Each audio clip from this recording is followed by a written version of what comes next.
Hello everyone and welcome to this video. Today I will show with you how to add a link to Bravo email easily without any problem. So guys, go to campaign here, counter side as you can see here, and after that click this option, click modify, and you have this template. For example, I want to edit this design to add a link, and what you have to do guys, I have this template, and click if you want to add it, for example, link here, you just click on this here and click this icon added link as you can see here, and add your type of link, external link or standard as you can see here, and add the target link, copy link and click paste.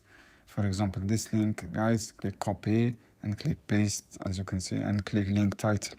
And if you have added a new title guys, what you have to do, just click this one, click this tile, and click on this one content and click title. For example, drag this title here as you can see here, and write your content of design, and after that click this one and click link here.